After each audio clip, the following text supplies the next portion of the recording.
जय श्री राम। भारतीय संस्कृत के 5 गकार, पंच गकार यानी गौ से प्रारंभ होने वाले 5 मानबिंदु, जिनमें गुरु, गंगा, गीता, गौ माता, गायत्री माता, ये 5 आते हैं। सर्वप्रथम चर्चा गुरु की करूं तो गुरु के विषय में क्या कहना। अखंड मंडलाकारं व्याप्तं येन चराचरं यं पदं दर्शितं तेन तस्मै श्री गुरुवे नमः। जिसकी कृपा के बिना ईश्वर का भी साक्षात्कार नहीं होता। कबीर ने भी तो यही कहा, गुरु गोविंद दो खड़े काको लागू पाए, बलिहारी गुरु आपने गोविंद दिए बताए। गुरु और गोविंद दोनों खड़े हैं, तब भी गुरु सर्वप्रथम वरेण्य हैं। गुरुर् ब्रह्मा गुरुर्विष्णु गुरुर्देवो महेश्वर गुरुर् साक्षात परब्रह्म तस्मै श्री गुरुवे नमः। ऐसे महान पद गुरु का हम वंदन करते हैं। गुरु कोई भी हो सकता जिसके अंदर गुरुता का भाव हो। गुरुता यानी बड़ा, गुरु का अर्थ ही बड़ा होता है, लघु गुरु। तो इस गुरु के पवित्र पद को भगवान ईश्वर से भी श्रेष्ठ बताया गया। बिना गुरु के ज्ञान संभव नहीं। गुरु को सहसा नहीं वर्ण करना चाहिए, अच्छी प्रकार से जानकर। गांव में कहा, गुरु करे जानकर पानी पिए छान कर। आषाढ़ की पूर्णिमा गुरु पूर्णिमा कहलाती, जिस दिन भगवान वेदव्यास को सबका गुरु मानकर और उस पद की, उस पीठ की वंदना की जाती। गुरुओं का उस दिन नमन किया जाता। ऐसी महनीय परंपरा गुरुओं की रही है। गुरु के बाद गंगा। गंगा देवी हैं, इनको विष्णुप्रिया, भगवान विष्णु के चरणों से जिनकी उत्पत्ति हुई। कहते हैं कि विष्णु के चरणों को धोकर जो जल कमंडलों में आया, गंगा का रूप लिया। भगीरथ के प्रयत्न से वही गंगा भूत भावन शंकर के जटाओं से निकलते हुए न केवल उनके पुरखों का बल्कि आज संपूर्ण धरती का उद्धार कर रही हैं। ऐसी पाप नाशिनी गंगा, जिनके उपस्थिति का एहसास हर व्यक्ति को होता। एक भारतीय मानस का व्यक्ति जो भारत की आस्था और मूल को जानता, वह गंगा के महत्व को जानता। उसकी एक ही इच्छा है कि जब उसका अंतिम समय हो तो मुंह में गंगा जल 2 बूंद पड़ जाए, उसका मोक्ष, उसका उद्धार संभव हो जाए। गंगा के कुछ वैज्ञानिक गुण भी तो हैं। वर्षानुवर्ष बोतल में गंगा का जल रखिए, कहीं कोई खराबी नहीं आती। अनेक औषधीय गुण गंगा के जल में पाए जाते, जिसके बारे में बहुत शोध हुआ, विवेचन हुआ। गंगा को मैली कहकर और कुछ ने दुस्साहस किया, लेकिन आज तो भौतिक रूप से गंगा की सफाई का कार्य हुआ। गंगा स्वच्छ, विमल, निर्मल। अब उसमें नैसर्गिक प्राणी, जीव सब दिखाई पड़ते।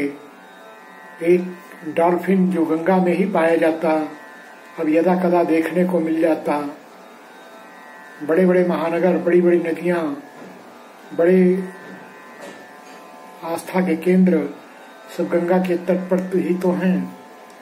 ऐसी गंगा, मोक्षदायिनी गंगा, पापनाशनी गंगा हमारे भारतीय संस्कृति के 5 प्रतीकों में से दूसरे क्रमांक पर आती।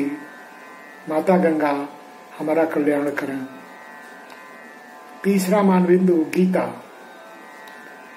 गीता के बारे में स्वयं भगवान कृष्ण ने कहा, सर्वोपनिषदो गाओ दुग्धा गोपाल नंदन पार्थो वत्स सुधीर भोक्ता गीतामृत दुहे नमः। यह गीता में वर्णित श्लोक है, सारे उपनिषद गाए हैं, भगवान कृष्ण उसको दोहने वाले हैं, अर्जुन उसके बछड़े हैं और गीता वह अमृत तुल्य दूध है। 18 अध्याय के इस गीता में जीवन के मर्म बताए गए, जीवन सिखाया गया।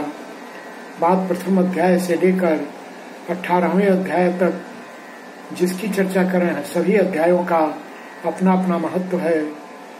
रानी लक्ष्मीबाई गीता के अमर संदेश को लेकर ही प्रथम स्वाधीनता संग्राम की नेत्री बनी। हमारे महापुरुषों ने भी हंसते हंसते गीता के सिद्धांत को साथ रखा। जेल में लोकमान्य तिलक ने गीता रहस्य, विनोबा भावे ने गीताई, ऐसे गीता पर अनेक भाष्य रचे गए। गीता को केवल एक दो श्लोकों में समझना संभव नहीं, उसकी एक एक पंक्तियां, एक एक श्लोक बड़े मार्मिक हैं। जीवन के रहस्य को समझने के लिए गीता एक परम ज्ञान है। वह ज्ञान जिसको एक गुरु ने एक शिष्य के लिए कहा। कुरुक्षेत्र जैसे अशांत वातावरण में कातर अवस्था में अर्जुन रथ से उतर आए हैं और उनको पुनर्युद्ध के लिए प्रवृत्त करने की प्रेरणा देने के लिए भगवान कृष्ण गीता का अमर संदेश देते हैं। ऐसा तो देखा नहीं। यदि दुनिया का महानतम ज्ञान ऐसे घोर कोलाहल भरे युद्ध भूमि में एक गुरु एक शिष्य इसके बीच संभव है, तो पठन पाठन में ये अपने आप में एक उदाहरण है कि किसी प्रकार की कोई बाधा नहीं, हम अपने पठन पाठन को शांत अशांत वातावरण में जारी रख सकते हैं। गीता के बाद गौ माता। हमने प्रेमचंद के उपन्यास गोदान को पढ़ा। एक होरी एक लालसा लेकर अपने जीवन को विसर्जित करता है। द्वार पर एक दुधारू गाय, एक गाय की उपस्थिति, इसका सपना देखता है और उसका पूरा जीवन इसी यात्रा में बीत जाता है। एक भारतीय जनमानस का व्यक्ति, उसकी यह सदा आकांक्षा होती कि उसके द्वार पर एक गाय बंधी हो, वह उसका दर्शन करे, उसकी सेवा करे और इस प्रकार अपने जीवन को धन्य करे। एक अकेली गाय बंधी हो तो घर के, मोहल्ले के अनेक वास्तु दोष दूर हो जाते हैं। जिस देश में योगेश्वर कृष्ण ने गायों को चराने का, सेवा का कार्य लिया, वो गायें कितनी महान होंगी, कितनी धन्य होंगी। गायों के उपस्थिति का भी अपने आप में महत्व है, लेकिन गाय के दूध और दूध से बनी वस्तुएं तो गुणकारी होती ही हैं। गाय का पंचगव्य हो, गोरोचन हो, गोमूत्र हो, गोदुग्ध हो, पंचामृत हो, ये सभी जीवन को धन्य करती हैं। गाय के दूध का कोई भी रूप हो, वह शरीर के लिए आरोग्यकारी होता है। जीवन में पुष्ट शरीर, अच्छा मानस, इसके लिए गौ सेवा का बड़ा महत्व है। हमारे आवास की कुछ दूरी पर पौहारी महाराज जी का आश्रम है, जो केवल एक देसी गाय के थोड़े से दूध या थोड़े मट्ठे को ग्रहण करके ही जीवन यापित करते, साधना करते। पौहारी महाराज ऐसे विलक्षण संत का पूरा जीवन उस गाय के पंचामृत पर निर्भर था। हमारे जीवन में भी गाय के इन पांचों पदार्थों का बड़ा महत्व है। गाय से प्राप्त पंचगव्य यह जीवन के लिए धन्यता और मोक्ष की प्राप्ति का कारक हुआ करता। ऐसी गौ माता को नमन है, जिसके शरीर में अंग प्रत्यंग में देवताओं का वास होता। संपूर्ण देवता इस कामधुनी तुल्य गाय में वास करते। ऐसी गाय मत को हम सेवा करें, अपने द्वार पर एक गाय अवश्य बांधें, उसकी सेवा में जीवन लगाएं। यह धन्यता हमारे जीवन को मोक्ष प्रदान करेगी। और अंत में गायत्री माता। गायत्री माता देवी हैं, सावित्री देवी। ब्रह्मा ने उनका वर्णन किया ऐसी गायत्री माता कमल के आसन पर विराजमान हैं। हाथ आशीर्वाद मुद्रा में उनकी उपासना के लिए गायत्री मंत्र का जाप किया जाता। ओम भूर्भुवस्वः तत्सवितुर्वरेण्यं भर्गो देवस्य धीमहि धियो यो नः प्रचोदयात्। इस मंत्र से गायत्री माता की उपासना की जाती।